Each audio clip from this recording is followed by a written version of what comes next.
Open up one of those.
Welcome to the Banker's Secret. My name is Glenn Zacher.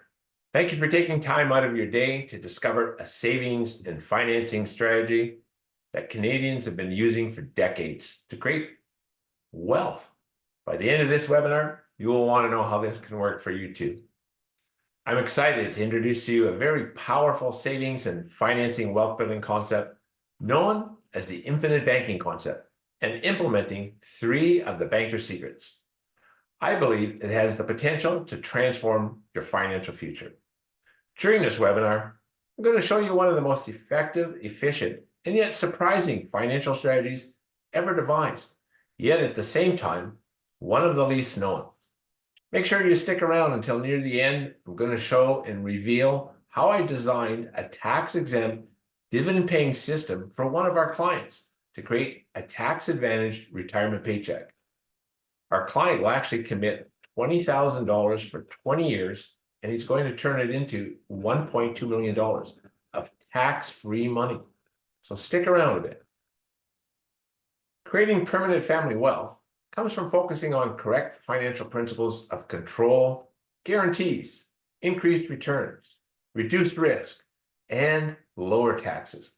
All of these are found in the Banker's Secret through implementing the Infinitie Banking Concept that I learned from Nelson Nash back in 2008.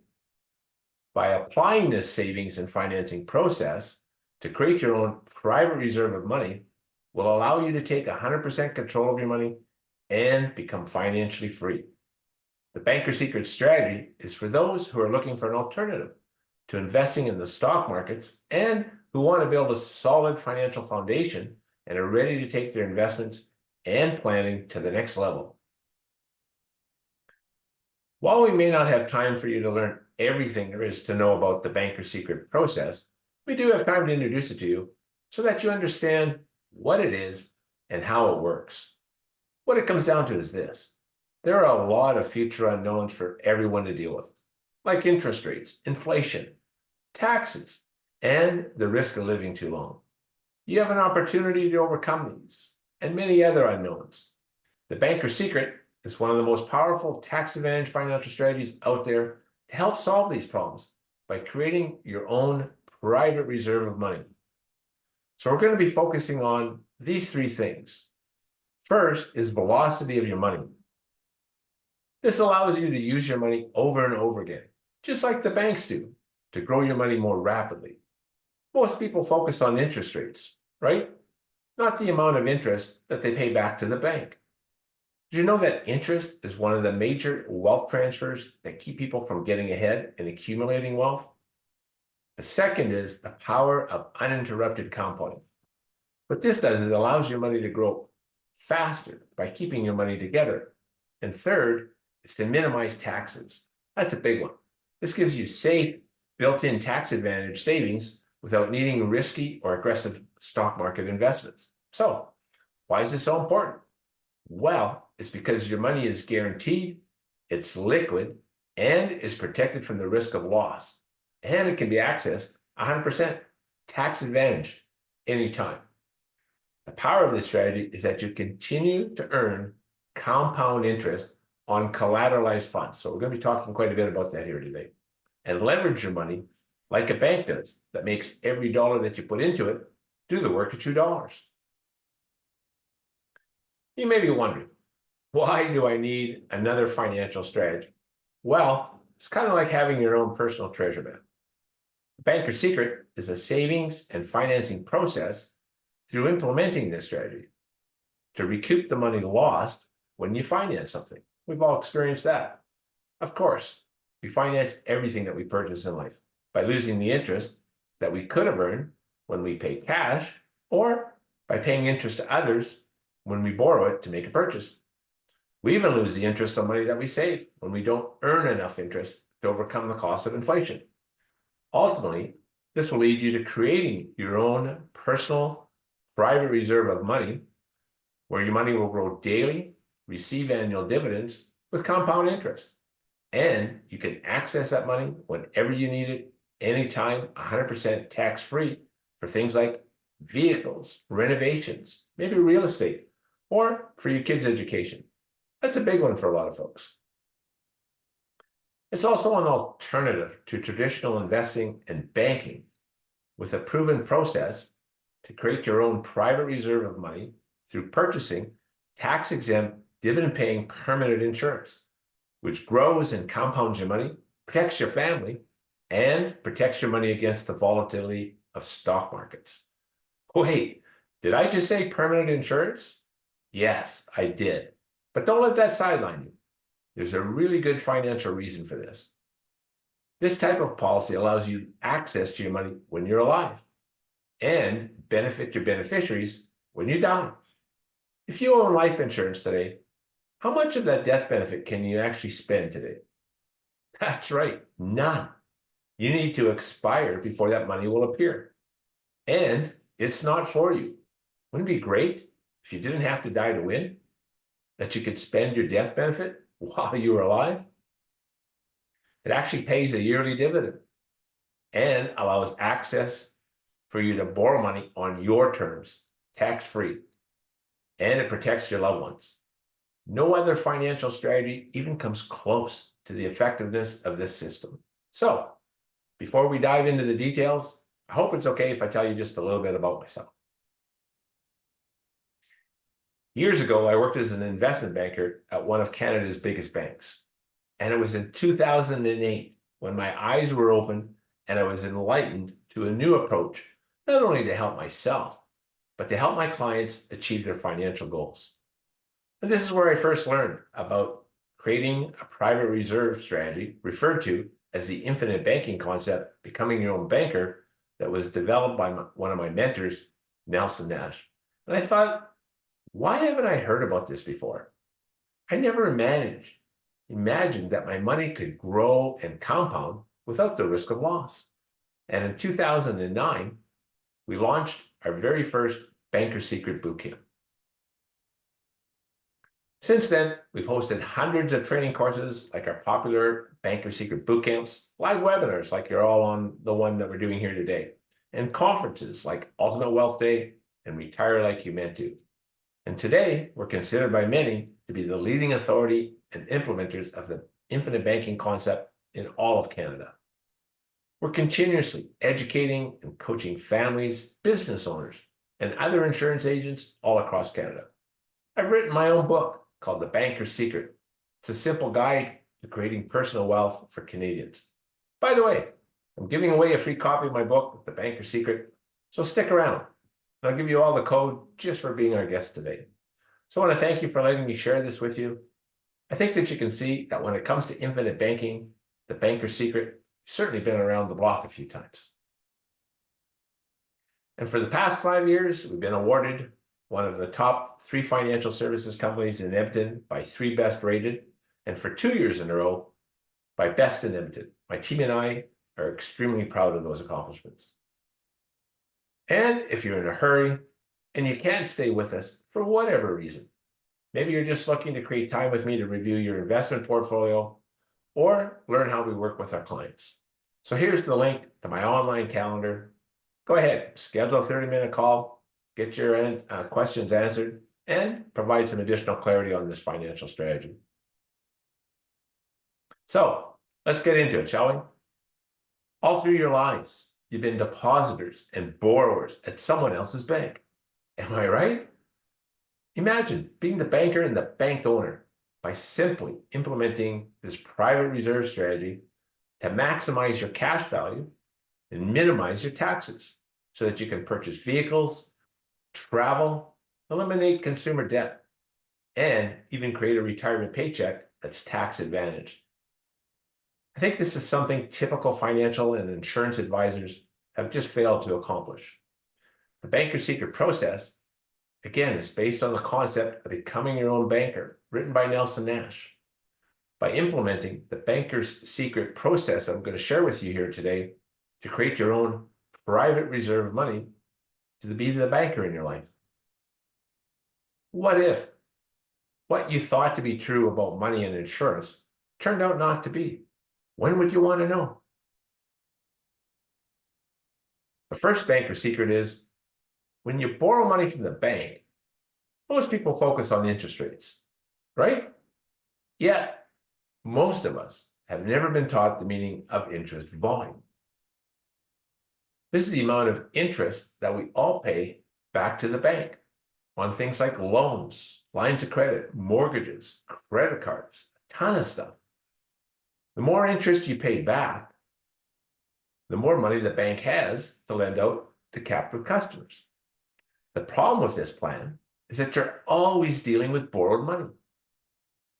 You either borrow money and pay interest, or use your own money and you give up the interest you could have earned. The problem with both of these methods are it's a constant transfer of money away from you.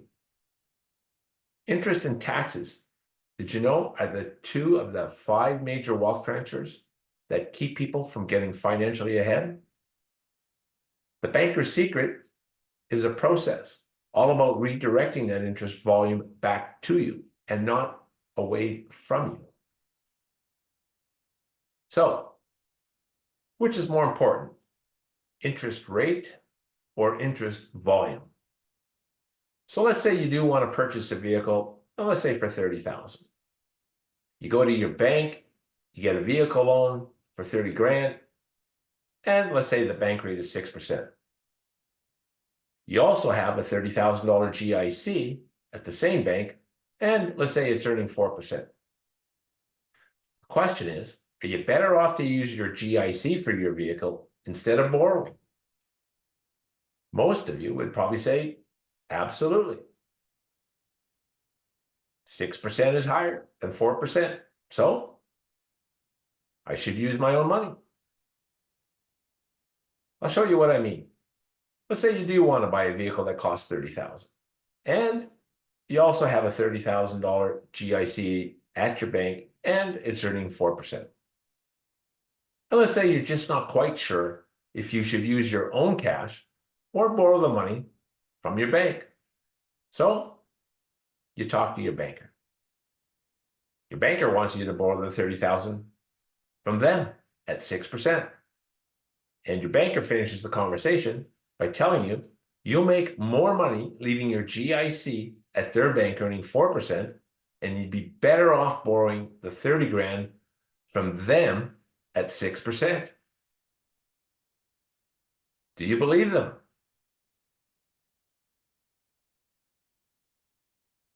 Well, let's do the math.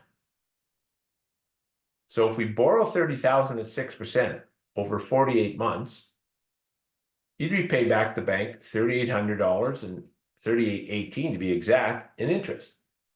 On the other hand, your GIC earned $5,195 in interest over that same period of time.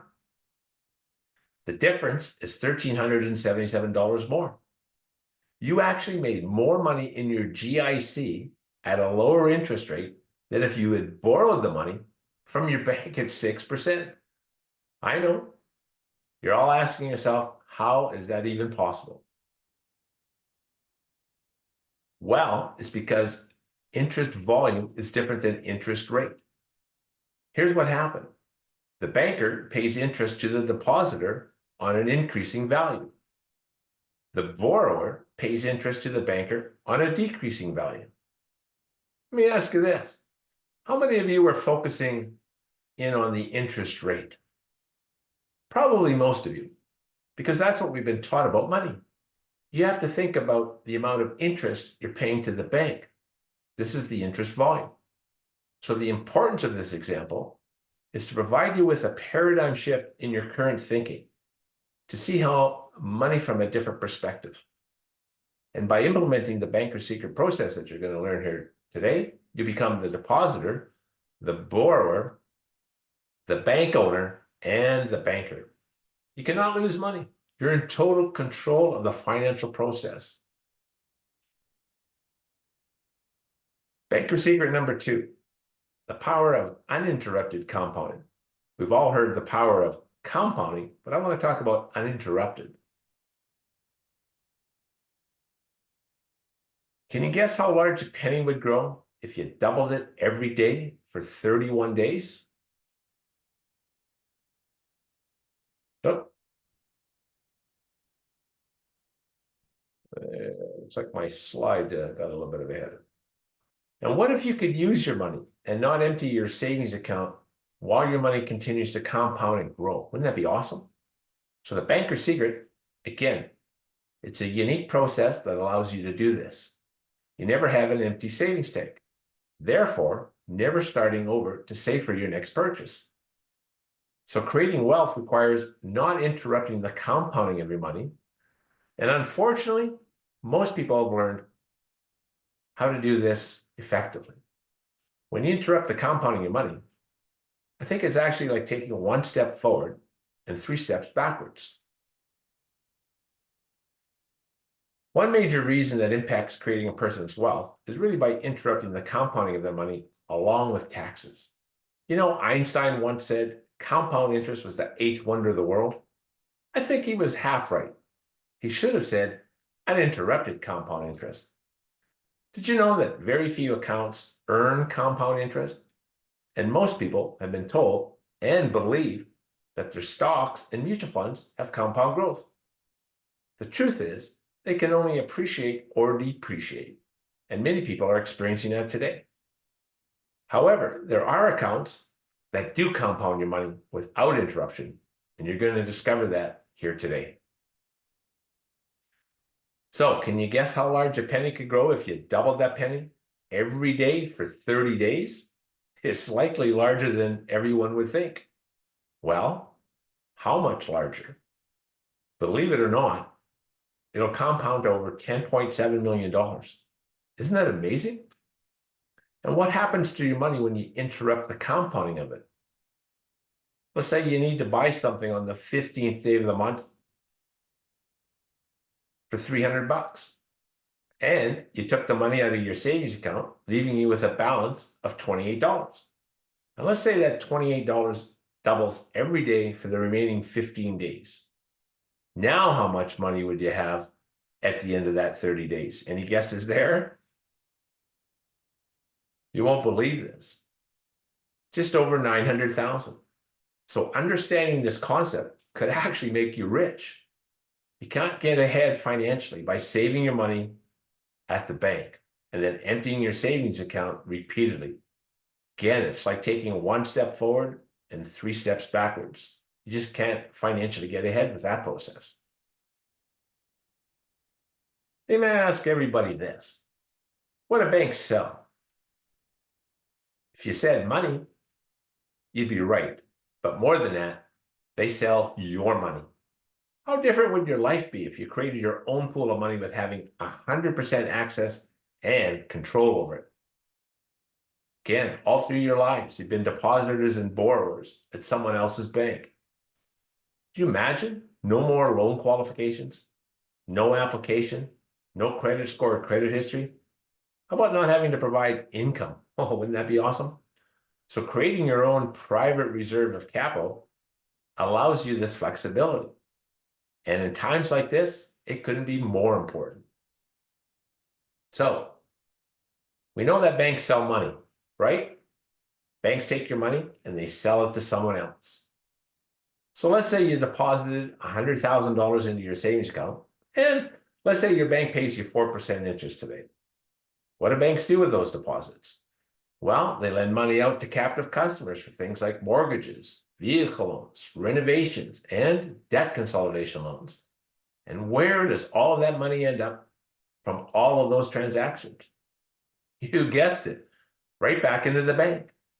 Would you like to own one of these systems where you have access and control of your money so that you can be the banker in your life? And do the banks lend that money out at the same rate that they're paying you? Not a chance.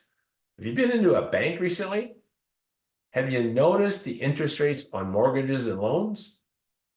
No sign of it coming down, so the Bank of Canada just told us recently the other day. So your bank paid you 4% on your money. How much better did they do than you? Well, if we subtract the spread between the mortgage, vehicle loans, renovations, credit cards, kind of looks like on the onset about 20%.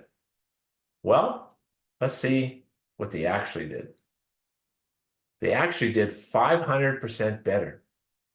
So do you see the power in banking? This can actually be you. You want to own one of these in action? Then stay with me. Are you starting to see the problem? Yes, the problem is banks and our banking system. So you're probably all asking yourself, Glenn, what's the solution? Well, it's also banking, except where you have access and control of your money. The banker's secret is a financial process that I teach people on how to be the banker in their life on the you and me level through implementing this strategy, the infinite banking concept. And those who understand it will take control of the money forever. The fact is, you can't become financially free by transferring your money away from you into banks. All through your lives, you've been transferring money away from yourself, your family, and your businesses to someone else's bank. You know, people dream about owning their home. Why? Because they believe it's better than renting and throwing all that rent money out the window. Here's a question for you. Then why do people continue to rent money from the bank and pay the bank interest? Isn't that throwing money away as well? All of you would agree. And until now, you just don't know any other way. Imagine. Think large. If you could just get half of the interest you've been paying to banks, finance, and credit card companies, wouldn't saving for retirement and paying down consumer debt be so much easier?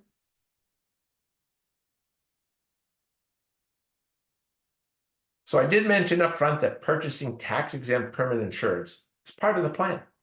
It's been available in Canada for over 175 years. It's actually a fixed income asset class that most people just aren't aware of.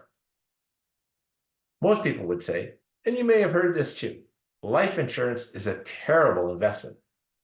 Has your bank or investment company ever told you about this? It's extremely tax efficient. But the fact is, it's not an investment at all. It's a fixed income asset that pays annual dividends. It's actually built on a foundation of guarantees that gives you the security and safety of your money. So I want everyone to focus on what this financial strategy does, not what it is. So it's going to take a paradigm shift in your thinking about what you thought to be true about money and focus on the process, not the product. An investment is something that puts your money at risk. And my goal here today is not to put anyone's money at risk at all. I want you to keep more of what you make. And by doing that, you begin to build the wealth you need for financial security and sustainability. If I could show you an investment strategy that you could use to pay for your future tax liability with tax-free dollars versus selling assets to pay for those taxes, would that be important to everyone? Add to that a guaranteed death benefit, and you start to see that it's not only just a different way of looking at your money, but it's also smart. I've literally helped thousands of Canadians over the years become financially independent, and perhaps it's your turn now. All right. I want to give everybody the 10-minute lesson on life insurance. Again, what you've thought to be true about insurance, and it might sound like it might be pretty boring. You know, grab yourself a pen and paper, and I'm going to give everyone the 10-minute lesson on life insurance. And it's not just any kind. This is the vehicle that we show people how to become the banker in their life. So this is the structure our clients have been implementing for years to create their own private pool of money. So what you're looking at here is $500,000 of insurance coverage. And let's talk about how that works and how much it's going to cost. So there's a minimal amount of premium that one can pay for $500,000 of life insurance protection. And at the other end of the spectrum, there's a maximum amount of what we call premium that one can pay for the same amount of coverage. Now, who determines the minimum amount of premium for $500,000 of coverage for a person your age? Well, it's the insurance company. They have actuaries, and they calculate what's the least amount that they can charge and still make a profit. They've got to make the product profitable. Any business does. At the other end of the spectrum is the maximum amount of premium that one could put into a life insurance contract for a person your age for the same $500,000 of coverage. And who do you think determines that? Well, it's the federal government.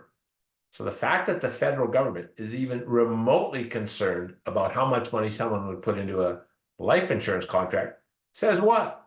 Well, it must be good, and it must be good in relationship to one subject, and that's taxes. So there's an infinite amount of product design between the minimum premium and the maximum allowable premium by the federal government. You can meet with 5 different companies, and they're all going to come back with different information. In 1972, the government came in and limited how much money or premium one could put into a life insurance contract. They said, wait a minute, we can't allow people to keep putting money into life insurance contracts the way they're doing now, because if they do, they'll be less likely to put money in things that we want to encourage them to do. And what might some of those things be? Well, things like registered accounts, things like RSPs, locked-in retirement accounts, company pensions, etc. So let's talk about what registered accounts do. When I ask that question, many people respond by saying they defer taxes. So let's take a quick look at that. They do defer taxes, and they also defer the tax calculation. Think about that for just a minute. The government didn't say, you don't owe us the money. They said that you can pay us later. I have a different word for you. It's called tax postponement. Isn't it amazing that the government didn't come up with tax postponement plans? Wouldn't it be very easy to understand exactly what that means? That you're going to have to pay the tax later? So before you put money into an RSP, I think there's really 2 questions everyone needs to be asking themselves. First is, what tax bracket will you be in retirement? And I realize you probably don't know what tax bracket you'll be in when you do retire. Second question is, what deductions will you have when you decide to take out the money? And for most of us, there won't be any. We've used them up throughout our working careers. So back to our lesson on life insurance. In 1982, the federal government said, if you put more money into a life insurance contract than we're going to allow, it's going to become taxable. This means that they'll start treating the life insurance contract like they treat an RSP, with all the rules, the regulations, and penalties. And the government is the one setting the limit of how much money that you or I could put into a life insurance contract and still have those benefits. So let's assume that you could buy an insurance contract for $500. Or you could pay $10,000 for the same $500,000 of coverage. Being good discount shoppers, which one of those looks best to everyone? Certainly, $500,000 at the $500 rate. Well, that's what we call term insurance. That's the least amount of premium for the most amount of protection. You get one benefit, and it's death benefit. Here's an interesting statistic. Did you know that less than 2% of term insurance contracts ever pay a death benefit? That's right. Now, for you or someone to put your money into an insurance contract, they're going to have to come up with some pretty good additional benefits. So let's forget about insurance just for a minute and talk about benefits. In any financial vehicle that a person would consider to accumulate money over time, I think a major desire would be to maximize benefits in addition to achieving an acceptable rate of return. We'd all agree on that. Let me ask you this. If you could wave a magic wand, what benefits would you like to have where your money is safe, it's secure, and it's accessible anytime? Well, you'd probably like an account that has tax-deferred growth. We all would want an account where your money could come out tax-free. Wouldn't that be awesome? And how about getting a competitive rate of return? We're all looking for that. And how about high contributions? meaning that you could put as much money as you want into it. Be great to get some additional benefits like lawsuit protection, long-term care, critical illness, those kinds of things. How about collateral opportunities, meaning that the underlying value of the resource by being able to borrow against it? And how about having your money safe, meaning you could never lose it? You would want it to be in a safe tank as opposed into an investment tank. How about no loss provisions, meaning contractually it says you can't lose? Boy, that'd be pretty awesome. And how about guaranteed loan options, meaning that if you ever want to borrow money against the value, you're guaranteed to get the money. You don't have to qualify, and you don't have to tell anybody what you want the money for. It's guaranteed. How about unstructured loan payments? Going to be talking about that here pretty quick on how that actually works. Meaning when you borrow money against your underlying capital, imagine paying it back at your own pace. You don't have a deadline that you have to make a payment on the 1st or the 15th of the month. And this is a big one. Liquidity, use, and control. Access to capital. Big, big benefit. And then finally, deductible contributions. Well, that would be great if we could get them. So there's our magic list of benefits. And obviously, when you're looking to put your money into an account, you would likely want most of these benefits possible, right? Okay, let's get back to talking about life insurance. So it's easy to think that you'll want the most protection for the least amount of premium. That's what most of us have been taught. And we would call that term insurance. And with term insurance, you get one benefit. That's death benefit. So there's another type of life insurance contract that has the highest premium for the least amount of coverage. Now, that's just the total opposite of what term insurance is. So what this means is that you put the most amount of money in for the least amount of death benefit to make that money perform at its maximum potential with all of the benefits that we just talked about. So we're starting to peel back the onion here of the banker's secret. So stay with me. So let's look at our benefits list again. So for a life insurance contract, bringing in the highest premium with the lowest death benefit amount will allow all of these benefits to grow. So the more money that you put into a contract like this, the better the contract grows and works. And the more benefits you receive until eventually you get to the top where you cannot put any more money in without going over that line. This is what I was referring to earlier. So this is called the tax exempt line, or as I like to call it, a maximum efficient contract. And the only thing that you don't get on this list would be deductible contributions. So with a tax exempt permanent insurance contract, the idea here is that you put in the highest premium allowed by the federal government to keep it from becoming taxable and being treated like an RSP. Now, how much money would you like to put into a life insurance contract that gave you all of those benefits and access to your money? All right, just going to switch over here to our main platform. So it's going to change slide decks here.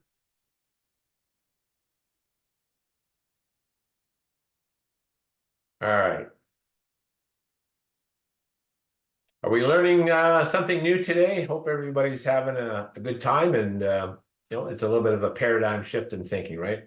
So all of this is achieved through purchasing, again, tax-exempt, dividend-paying, whole life, and implementing what we're talking about here today, 3 of the major banker secrets. Again, so it's a process that you're learning here today to become your own source of financing and not putting your money at risk of loss.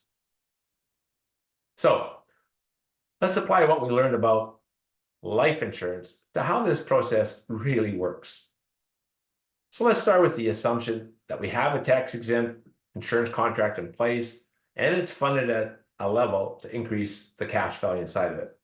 And as cash values increase, the death benefit also increases, and access to capital simultaneously increases as we age. So once there's sufficient collateral capacity, policy loan can be taken, which is really the collateral against the policy's cash value. We'll talk a little bit about that more here shortly. And the loan repayments, well, they're then made to the insurance company providing the loan in order to pay it back. So with dividends, internal growth, and additional contributions really are the components that increase the policy's collateral capacity. All right, so let's compare giving up the control of your cash where you bank at in your savings account versus saving your money in an insurance contract. And let's say you do want to buy a vehicle, or you have an investment opportunity, perhaps. What do most people do? They go to the bank, they apply for a loan. However, you tell your banker you want to use your savings account as collateral. So let's look at how that would work. So the bank takes a collateral position by putting a lien against the money that you have in your savings account, and they're going to go through the loan process, and let's assume that they're going to loan you the money. What do you have? Well, you've got what we call a structured principal and interest payments back to the bank. Here's what I want you to notice. Your money is still in your savings account, and it's still earning compound interest, even on the amount that you collateralized. So the goal of the banker's secret is that you continue to earn compound interest on collateralized funds. So when you're looking for an account to serve as your personal banking system, you're going to want to look for an account that has those characteristics and benefits that I just reviewed here with you. So I'm just going to put those up on the screen here. So again, if you can imagine having the perfect savings account, wouldn't it be great if you could get all of these benefits? And we can. So let's look at having your savings account now in a tax-exempt dividend-paying insurance contract versus having it at your savings account where you bank at.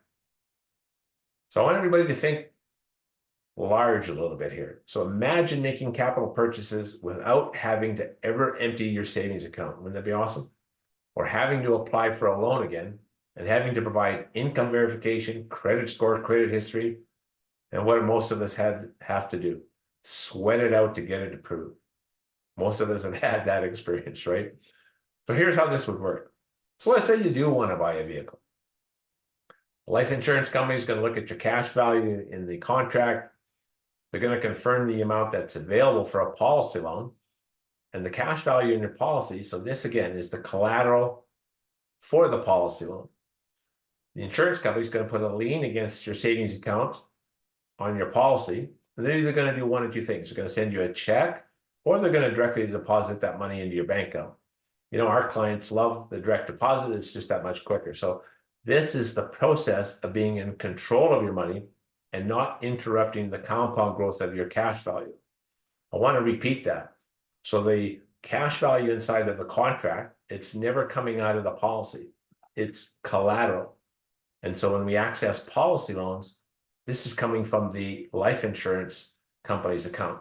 So at the same time, the insurance company, they're going to create an interest-only loan and create a lien against the collateral position so that this, again, is the cash value inside the policy. So the difference here is from the policy to the bank is that when you repay the policy loan, the real difference is that it's what we call non-structured, meaning you're not under any obligation or time period to put the money back. Of course, you're going to want to pay it back as quickly as you can because any interest paid, even to the insurance company, is interest lost. We can all agree on that, right? So the good news is nothing happened to your savings in the policy. Your money didn't come out of the policy. Again, it came from the insurance company. So you borrowed against your cash value. What that does is it allows your money to continue to earn dividends, interest, grow, and compound uninterrupted. Remember the penny example? So, dividend-paying insurance, when designed and utilized properly, meaning not any generic or average policy will do, but a policy specifically designed to perform at its maximum potential, can provide stable growth, guaranteed cash value for collateralization, and guaranteed loan access, meaning you can't be turned down if you have the available collateral. There are no taxes to be paid on the growth. Well, wouldn't that be awesome? Or on the death benefit. And a tax-exempt insurance contract provides the additional benefits that I mentioned earlier. And of course, there will always be a significant death benefit paid out tax-free. So isn't this process much better than how you've currently been purchasing vehicles now, either by leasing them, getting bank loans, or even paying cash? The problem with all of those is that you've parted with your money with all of those methods. Pretty cool, right? So are there insurance companies in Canada that work perfectly for implementing the banker secret process? Absolutely. Each of these companies, so I've identified 3 here, they've never failed to satisfy their contractual guarantees, produce annual profits, declare annual and pay dividends to their policy owners, and they've been doing so since 1848, believe it or not. So insurance companies are a great alternative to protect your money from the volatility of markets. And insurance policies have contractual guarantees. I think a lot of people, they just don't really, or they're not familiar or really understand how those guarantees come into play. And here's a really good one. They're really protected from any government, and your assets, they can't be seized by the government either. So by now, you're probably thinking, I should have started this 20 years ago. Well, it's never too late to start. Question for you. How long are you going to need the use of money for? That's right, till the end of time. I often get this. I'm too old to get started. People often ask me this. I don't know of any other financial strategy where you can save money and compress time to meet those financial objectives. We're solving for cash value, not death benefit with this structure. Did you know that my father started his personal banking system at the age of 79? He said to me, son, should have started this 50 years ago. My response was, no kidding, Pops. How about this? Just sounds too good to be true. Well, so did the cell phone back in the late 80s. Today, practically everybody's got one, right? How about this? How come I've never heard about this before? Well, mostly it's because you just don't know what you don't know. And the banks, well, they don't want you to know either. The third banker's secret, savings versus investing. So this strategy, again, is all about putting your money not at risk. Can't emphasize that enough. So let's look at the differences between savings versus investing. So savings and investing really are two very different and distinct concepts. If I was to ask everybody this, what does savings mean to you? Well, one might be putting your money in a place where there's no risk of loss. Or, for a lot of you, saving can only be accomplished inside of a financial vehicle where your money can never be lost. And we would say that your savings consists of money that you can't afford to lose. How about investing? What does that mean to everybody? Well, for many, it means taking on some risk. It many times results in the risk of loss. For a lot of people, investing means that your money is always subject to risk of loss. And how is your money at risk today? And how do taxes, inflation, and depreciation, how does that compound your risk? I think many people are trying to build a financial foundation using money, that they're gambling with in the stock market. So I want to work through a little bit of an example here with starting an investment balance. And let's just say, we got a lot of people on our webinar here today. Let's say you've all got $10,000 invested in the stock market. What I really want to share with everyone is, what is the net effect of that balance when the stock markets drop? So let's say you have $10,000 invested in the stock market. Let's just use one of these examples here. Let's just say it decreases by 25%. Did you know that you would actually need the stock market to increase by 33% just to get back to your original investment? That's right. How did we do that math? Well, if you divide your original investment of the 10 grand into the decreased value, so if it dropped by 25%, it's now going to be $7,500, and we express that as a percentage, you'll get 33%.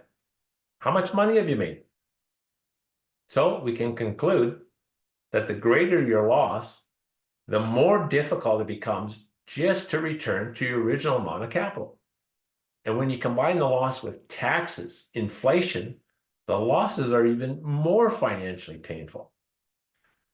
So the strategy we're talking about here today is built on a foundation of guarantees where your money can never, ever lose money. All right. So I want everyone to think of saving for your future lifestyle, like climbing Mount Everest. A lot of you have probably heard the story of Mount Everest. It has the distinction of being the tallest mountain in the world. And climbing to the top is the topic, really, of most stories. But is the summit really the goal? Did you know from 1924 to 2015, just about 4,100 people stood on the summit, and unfortunately, a total of 282 people died in that pursuit.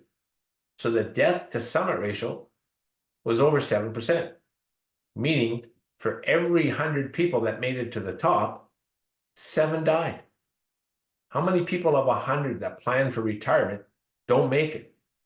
They run out of money before they run out of life.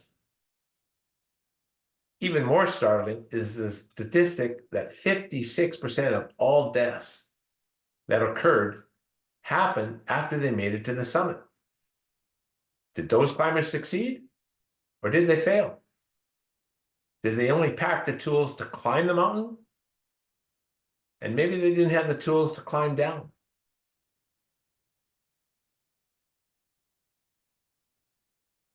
So much is the same in financial planning.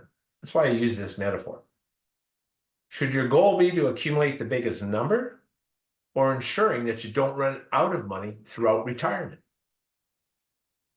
Said another way, are you focused on maximizing accumulation, as in rate of return, or are you trying to maximize your distribution, your retirement lifestyle? So look at the screen. One size has a rate of return. Let me ask you all this. When you go to the grocery store and you buy a bunch of groceries and you reach into your purse or your wallet and you hand the cashier a percentage sign, what are they going to do with that? They want to see dollars. You can't spend rate of return. You can only spend the money. So we can evaluate any alternative asset. So if it's a stock, a bond, mutual fund, gold, bricks, real estate, even difficult ones to value. So by comparing their capital equivalent value and what the rate of return would need to be in order to achieve all the benefits of tax-exempt permanent insurance, tax-exempt insurance is unique. And if it's designed correctly, it's very tax efficient. So calculating the capital equivalent value is the amount of money, a financial asset. I want everybody to write that down. This is so important. What that financial asset would have to grow to in order to provide the same distribution benefit of any other financial asset. So what we're comparing here is a tax-exempt insurance contract versus any of the other investments that I just mentioned. So our focus is on the amount of money you'll have to require when you reach the top. I like to call this your retirement paycheck, or your retirement date, more importantly. So what is the capital equivalent value of an insurance contract? Well, simply put, this is what any other investment opportunity would have to grow to in order to provide the same monetary benefits of a tax-exempt insurance contract compared to stocks, mutual funds, or real estate.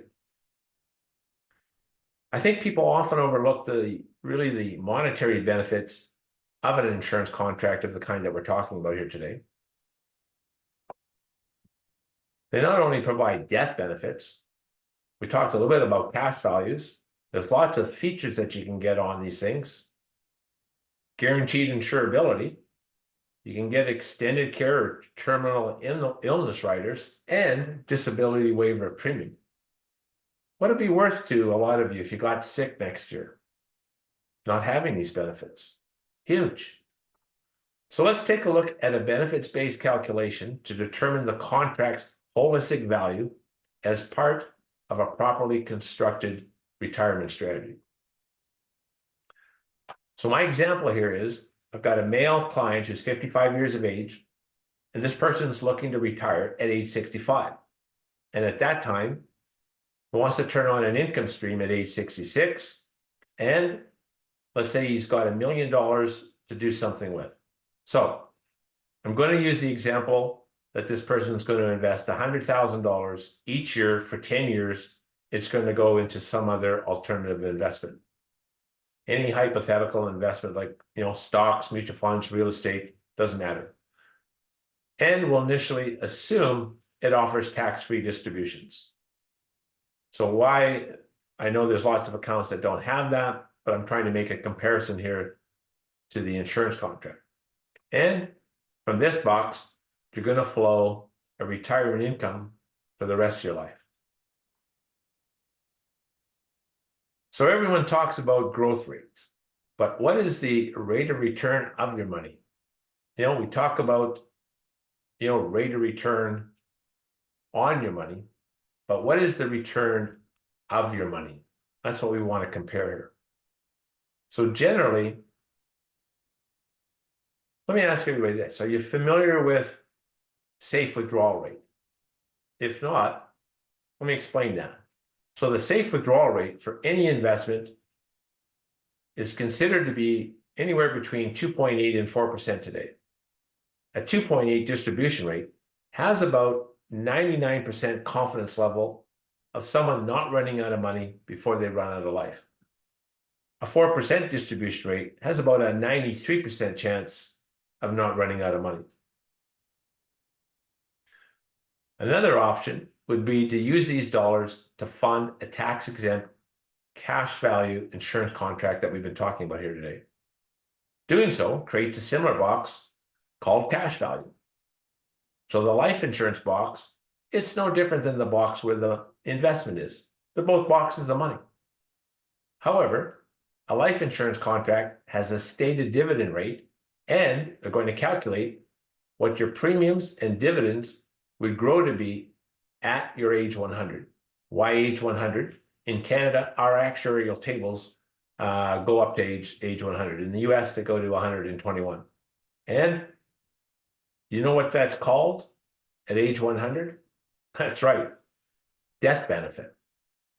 So in the future, thanks to the power of uninterrupted compound interest, you're able to start spending your death benefit before you die by taking loans against the policy's cash value, which are tax exempt. Make a note of that. That's so important. In comparison, a hypothetical investment would need to generate the same income after taxes. How confident do you want to be that your distribution strategy succeeds? Probably 100%. So consider this. If you were taking a plane flight, I don't know, if you're in Edmonton, you're Calgary, wherever you're at, and let's say you're getting on the plane and you happen to bump into the pilot, and the pilot says, you got a 93% chance of landing at your destination. Wow, would you get on that plane? Probably not. Similarly, choosing a 4% safe withdrawal rate with a 93% confidence level, maybe a more aggressive withdrawal rate than many people I think are comfortable with. But ultimately, you have to make that decision yourself. So with this information, we could calculate the hypothetical investment balance. So for this example, that hypothetical investment is in a tax-free investment, and basically that's necessary to fund the desired retirement distributions at the safe withdrawal rate using this following formula. So for this example that I created, So starting income from age 66, this person is going to have a life expectancy or expiry at age 90. And this person is going to be able to access $65,000 a year. That's tax-free or tax advantage. And there's going to be a death benefit left over. So we're going to apply a 3.5% safe withdrawal rate. So I'm cutting it in the middle here a little bit. And you'll see the equation here at the bottom. So the capital equivalent value is equal to the annual withdrawal rate. And I know everybody's is going to be different, but just follow through my example here. And we're going to divide that by the safe withdrawal rate. So if we substitute in the numbers, we're going to see the value of the hypothetical investment. Look what this has got to grow to. It's got to grow to over $1.8 million. So $1 million better equal $1.8 million after 10 years, or you can't take 65 grand out each and every year. So that's the capital equivalent value. So let's see how feasible this is. So I'm just going to open up my time value of money calculator here. All right. Let me just get that. So I just want to show everybody, well, if we put in 100 grand each year for 10 years, you're going to need to get an annual interest rate of just over 11% in order to create $1.8 million. Not just 1 year, each and every year for 10 years. There may be some of you who have achieved that. I would arm wrestle to say most of you have probably not. So, how likely is it that you can get 11% each and every year for 10 years? Let's just agree. Maybe. I'm probably leaning on maybe not. So lastly, you can also consider the effects, of our old age security. It's going to be, different for everybody, if you're taking it at 65, 66, or age 70. So I'm just going to leave that out of my calculation here. And unlike policy loans, you'll have to pay taxes on your benefits if the hypothetical investment is in your RSP, locked-in retirement account, company pension, or even your investment account. So therefore, you're going to require a larger annual withdrawal to achieve the same net income. So in my example, this person would actually require $75,000 to net 65. So consequently, impacting the capital equivalent value and the associated, rate of return required to achieve this same retirement distribution, if we calculate this, divide 75,000 by 3.5%, which is the withdrawal rate. Oh, I better go. I should probably just, I guess I can't go back.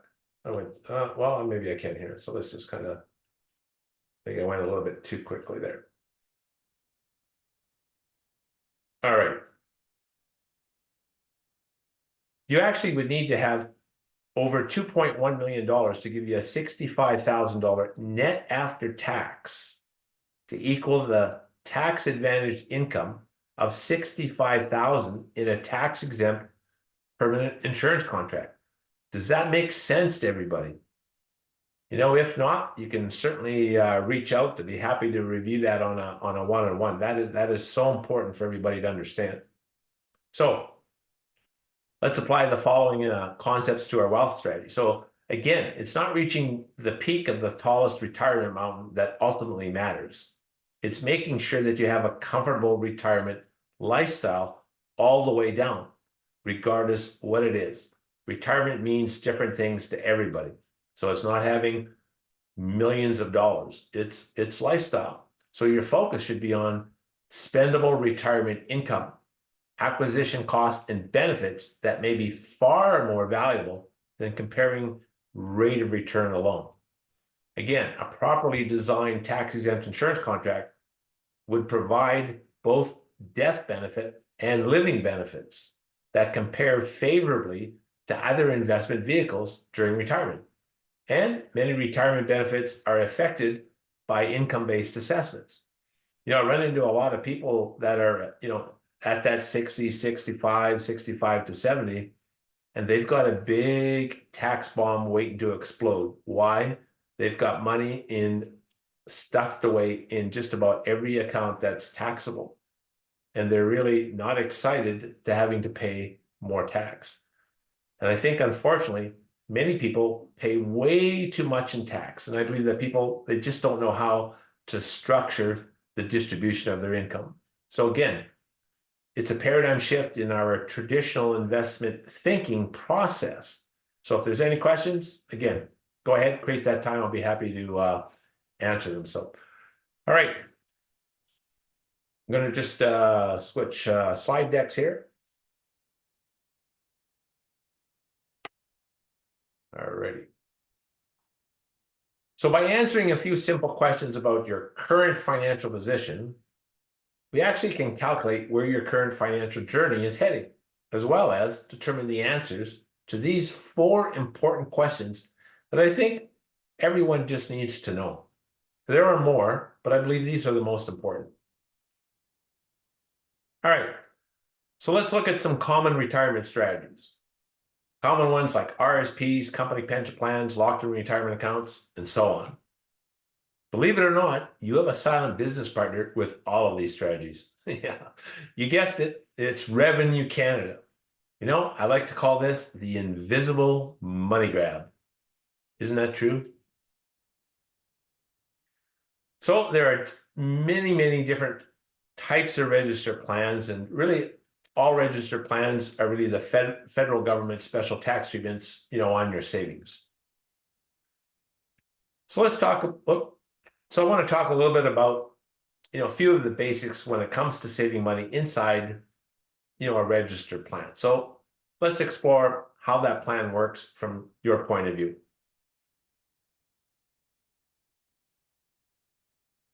So one registered plan created by the federal government, I just want to focus in on an RSP. And I think an RSP really, they violate 3 basic financial principles. First, let's just agree taxes are going to be higher in the future. Second, you're going to pay taxes on a larger amount. And third, you're going to receive dollars of less value at the time of withdrawal. We can call this inflation.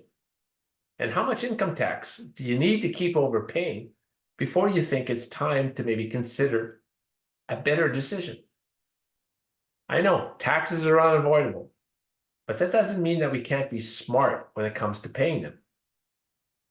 There are still legitimate strategies available to minimize your tax bill and therefore minimize the stress that you put on your assets. It's called the Insured Retirement Plan, and I'm going to get into that in just a moment. So let's look at an example of Revenue Canada as your silent business partner.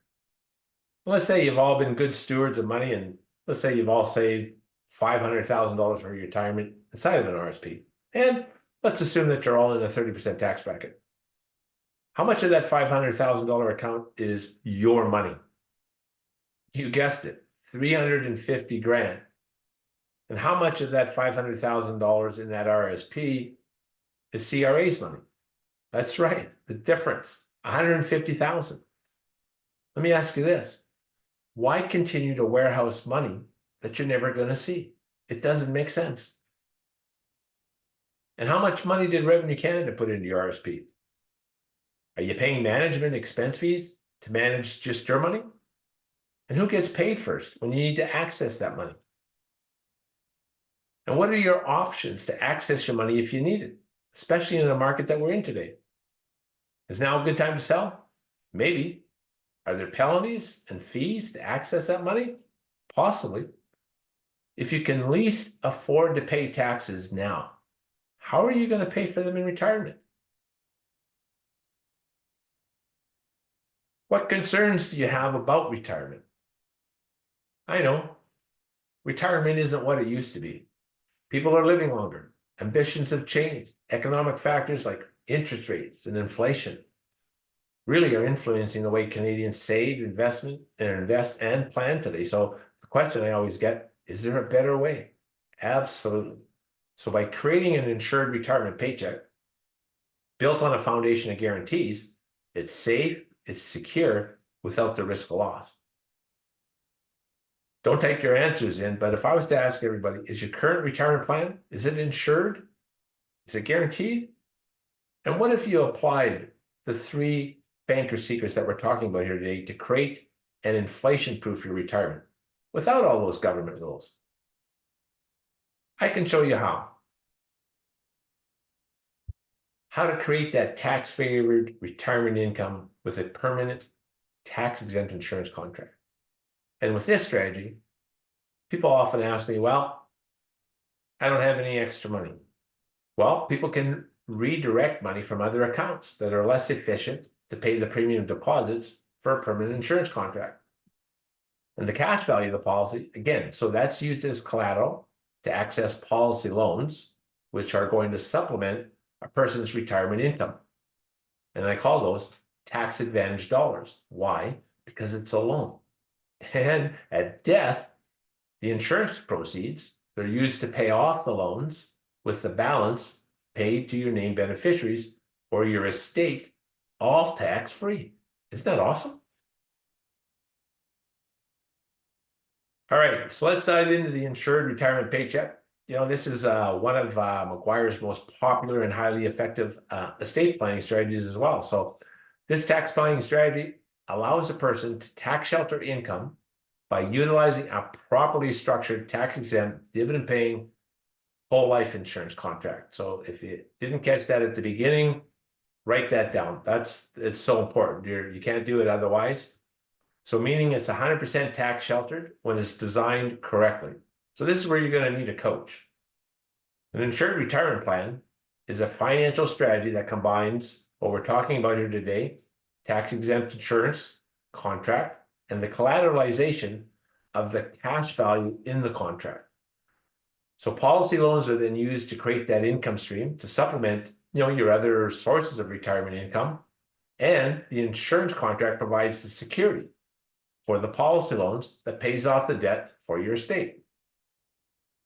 So what makes the insured retirement plan an effective financial strategy is how it takes advantage of current income tax rules. So by combining tax-free loan advances to create passive income, called your retirement paycheck, along with the many tax advantages of life insurance. So if you're tired of losing money to the banks and Revenue Canada, this strategy will give you 100% peace of mind, guaranteed. So an insured retirement plan really has these three main components. First, it's tax-exempt participating dividend-paying whole life, and it's designed to maximize cash. We're not maximizing death benefit. We want the least amount of death benefit when we put the structure together. The second component is what we call the accumulation account. So the deposits in the accumulation account grow tax deferred as long as they remain inside the policy. And finally, when you are in retirement, we turn on that third component, which is to develop a retirement income paycheck. And when structured correctly, it'll be tax advantaged, meaning it'll never attract tax. I know most insurance policies benefit your beneficiaries when you pass away. This type of strategy is designed to benefit while you are alive, to maximize cash, minimize tax, and benefit your beneficiaries upon your expiry. Probably most of you that are on our webinar here today, you never imagined in your wildest dreams that you could spend your death benefit while you're alive. Isn't that exciting? All right, so let's look at the retirement paycheck that I designed for one of my clients. At the time that I met him, he was 45 years old, and really he had several objectives, but his main objective was to save for retirement and not have to worry about running out of money. So some of his objectives here is that he wanted to have, permanent insurance on his life. So it locked in his net pure cost of insurance till the end of time, just in case something happens to him. And he wanted to have additional income to support his retirement plans. He also wanted to leave an estate for his children. And of course, like us all, pay less taxes, to Revenue Canada. He also wanted to reduce his overall risk that he had with his current investment portfolio. So he was actually, he actually implemented both. So he had investments and things like that in other accounts. And so what he really seen was the value of tax-exempt dividend-paying whole life as a fixed income asset class. Really, that would give him better returns than his bank savings account, GICs, bonds, those types of things. So let me just share the example that we constructed for our client at that time. And so he applied, he got approved. The initial death benefit, from a death benefit perspective, was $294,639 of participating dividend-paying whole life. And he's agreeing to make annual deposits of $20,000 for a period of 20 years. So what I want everybody to write down is what our client is committing to is $20,000 a year for 20 years for a total investment of dollars into this strategy of 400 grand. So let's fast forward 20 years. He's about a third of the way through his time frame here. And in the 20th year, the policy is now going to be called what we call paid up, meaning that there's no more premiums required to go into the policy. And this is actually guaranteed to him or anyone else, in writing by the insurance company. So at this time, he's going to be age 65 in 20 years.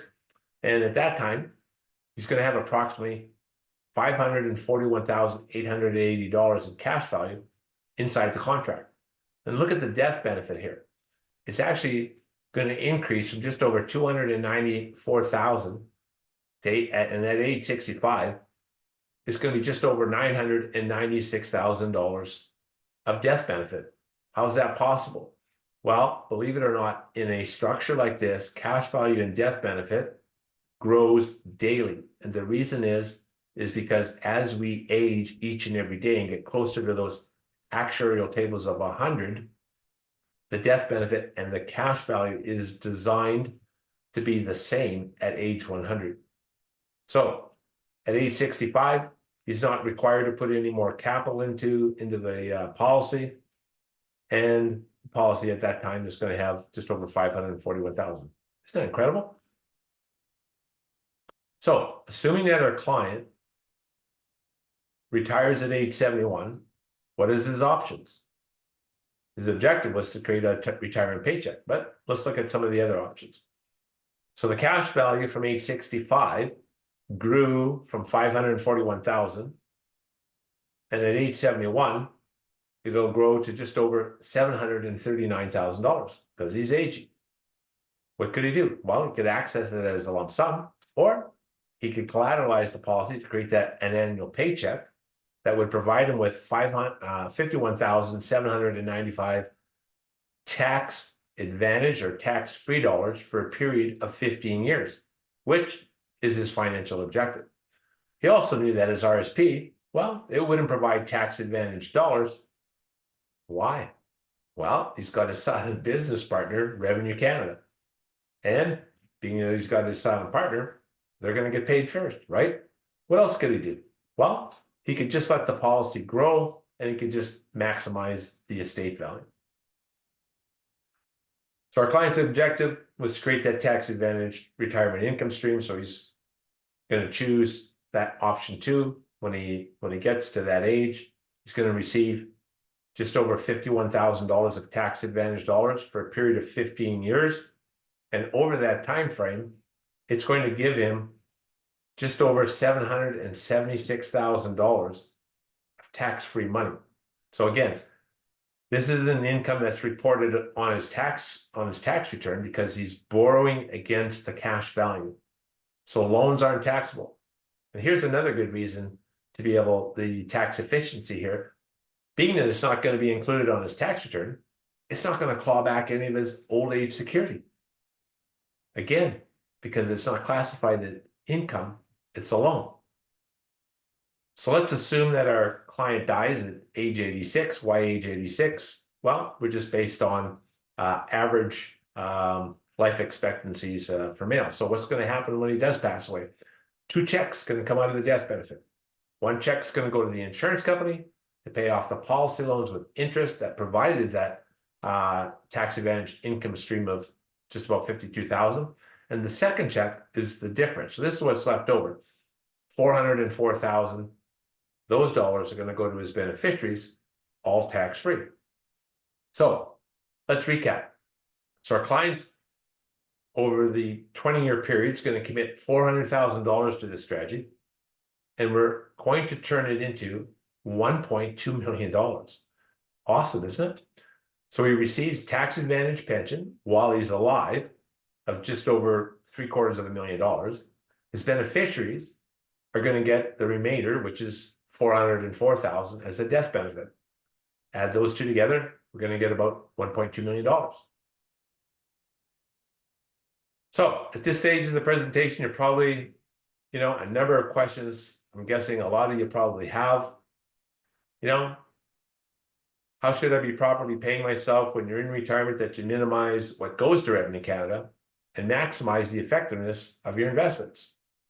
For a lot of you, it's probably asking, what does retirement look like? What does my paycheck look like in retirement? What's the tax bill on your estate? And how should you be planning to deal with all of those things? Lots of questions. Well, if you feel that you'd like to be in the same position, as our client with a retirement paycheck, probably your biggest problem moving forward is likely getting the most experienced financial advice that you can. I'll be giving the code in just a minute to get your free copy of my book, The Banker's Secret. Wouldn't it be great if you knew exactly what you needed to do, step by step, to recreate your retirement paycheck, maybe eliminate consumer debt without working any harder, or changing your cash flow, or ever losing control of your money? You can. Discover how to create and implement this process and have your money last to your life expectancy. You'll be glad that you did. At McGuire Financial, we've been helping Canadians just like you for over 25 years meet the challenges of retirement, eliminating consumer credit, or whatever your financial objectives are. I believe there really are only two ways that anyone can be of service to anyone in the financial services business. First, they can help you find better products than you have today. Maybe they pay higher returns. However, quite often they require more risk. And second, is really help you find money that you may be losing unknowingly and unnecessarily. We have also built a team of professionals that include portfolio managers, tax experts for business or personal use, and attorneys, for creating wills and real estate advice. So if you're looking for someone with experience, the banker's secret that we've been talking about here today, then I would say you don't really need to look any further. All right, so I promised everybody a free copy of my book, The Banker's Secret. It's a hard copy. We actually wrote it for Canadians. So there's been several books. Most of them are out of the US. This one applies how this strategy works, and works very well in Canada. So if you go to our website, mcguirefinancial.ca, on that top menu bar there, if you go to our great bookstore and you enter the code 2000, so 2000, you can go ahead and claim your free copy of The Banker's Secret. You'd be glad that you did. And here are a couple of testimonials from long-term clients that we've had with this strategy just over 14 years. So go ahead, create that time to speak to me. You'd be glad that you did. One of my mentors, Nelson Nash, was nice enough to say some kind words about our book, The Banker's Secret.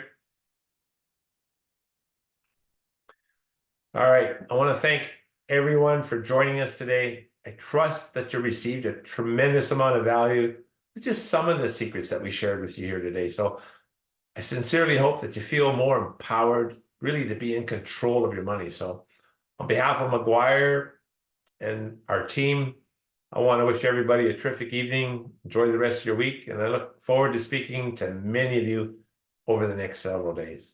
God bless. Have a good night, everybody. Take care.